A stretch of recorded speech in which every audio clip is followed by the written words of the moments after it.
4 بہن بھائیوں پر مشتمل ہمارا گھرانہ بہت خوشحال تھا۔ میں گھر میں سب سے بڑی تھی، مجھ سے چھوٹی ایک بہن اور 2 بھائی تھے۔ یہ ان دنوں کی بات ہے جب میری عمر بمشکل 9 سال ہوگی کہ ہماری خوشیوں کو کسی کی نظر لگ گئی۔ جو کبھی سوچا نہ تھا وہ ہو گیا۔ ماں جو بچوں کے خاطر بڑے بڑے خطرے مول لیتی ہے، جس کے قدموں تلے جنت ہے، ہماری زندگیوں کو جہنم بنا کر رات کی تاریکی میں جانے کس آشیانے کی تلاش میں کسی بدقسمت شخص کے ساتھ چلی گئی۔ اس اچانک آفت پر میرا باپ کسی کو منہ دکھانے کے قابل نہ رہا۔ میں چونکہ گھر میں بڑی تھی، ابھی نہ سمجھی کی عمر میں تھی، لیکن ایسی بھی نہ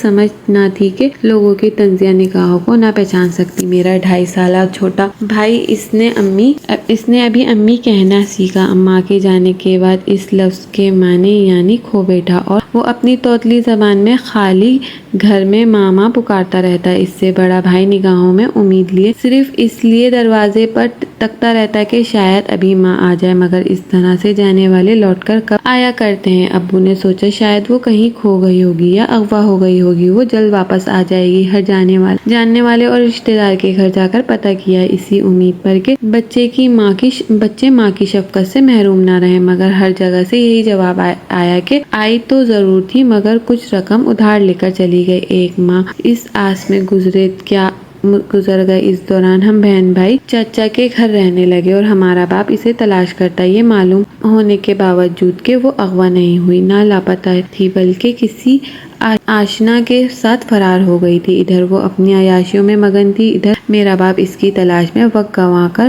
اپنا روزگار بھی گوا بیٹھا۔ اب نوبت فاقوں تک آ گئی تھی۔ ماں ہمارے لیے رحمت تھی، وہ کیا گئی، ہمارا سکون، آرام، رزق، حسرتیں، خواہشیں سب کچھ ساتھ لے گئی۔ جاتے جاتے اپنی تلخ نقوش چھوڑ گئی، جنہیں بھلانا کم از کم میرے بس میں نہ تھا، کیونکہ میرا ذہن شعور کی منزلوں میں قدم رکھ چکا تھا۔ والد کو کچھ نہ سوچا تو ہمیں لے کر پھوپھی کے گھر آ گئے، اور کچھ دن میں واپسی کا کہہ کر ایسے گئے کہ 1 ماہ تک لوٹے ہی نہیں۔ ایسا لگتا تھا جیسے آسمان اور زمین ہمارے لیے تنگ ہو چکے ہیں۔ اس دوران پھوپھی کے گھر کے کام اور بہن بھائیوں کی دیکھ بھال میرے لیے، جو محض 9 سال کی بچی تھی، ایک سخت آزمائش سے کم نہ تھی۔ پھوپھی کے نازوں میں پلے بچوں کے طعنے اور گالیاں سن کر دل چاہتا کہ زمین مجھے اپنی گود میں ہمیشہ کے لیے چھپا لے، مگر پھر چھوٹے بہن بھائیوں کی حیرت زدہ چہرے دیکھ کر آنکھ بھر آتی۔ آخرکار 1 ماہ بعد ابو واپس آ گئے، ساتھ یہ خوشخبری بھی لائے کہ ہمارے سر چھپانے کا ایک نیا ٹھکانہ مل گیا ہے۔ اس 1 ماہ میں میرے والد نے محنت کر کے کچھ پیسے کمائے تھے اور اب اپنے بچوں کو واپس لینے آئے تھے۔ ہم جب اپنے نئے کرائے کے مکان میں آئے تو خوش ہو گئے کہ چلو لوگوں کی طنزیہ باتوں اور طرز بھری نظروں سے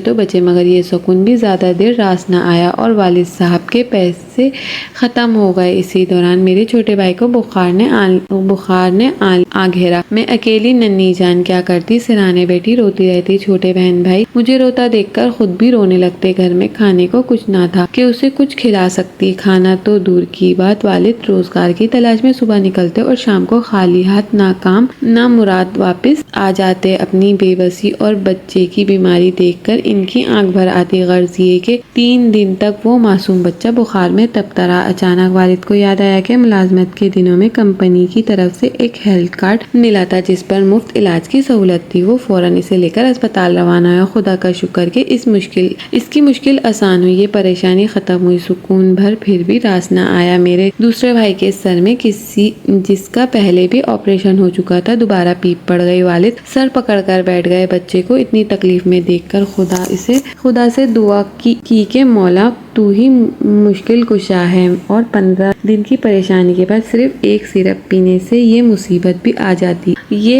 مصیبت بھی جاتی رہی۔ زندگی کے نشیب و فراز میں ابھی بہت سی کم معصومیت باقی تھی۔ نوکری تھی نہ ملنے کا نام نہیں لے رہی تھی۔ والد صاحب نے تنگ آ کر ایک مزار پر جانا شروع کیا اور سارا دن ہمارے ساتھ رہتے اور رات کو مزار سے لنگر کی روٹی اور چاول جمع کرتے، جن سے ہم اپنی بھوک مٹاتے۔ یہ سلسلہ 4 ماہ تک چلتا رہا۔ کبھی کبھی ان کے پاس مزار تک جانے کا کرایہ بھی نہیں ہو تو ہم سب گھر والے ایک دوسرے کی شکلیں بدحواسی سے دیکھتے۔ ایک ایسے ہی دن ہم اداس بیٹھے تھے کہ مزار پر جانے کا کرایہ بھی نہیں تھا۔ اچانک ہماری پڑوسن، جو ایک بدنام عورت تھی اور نشہ بھی کرتی تھی،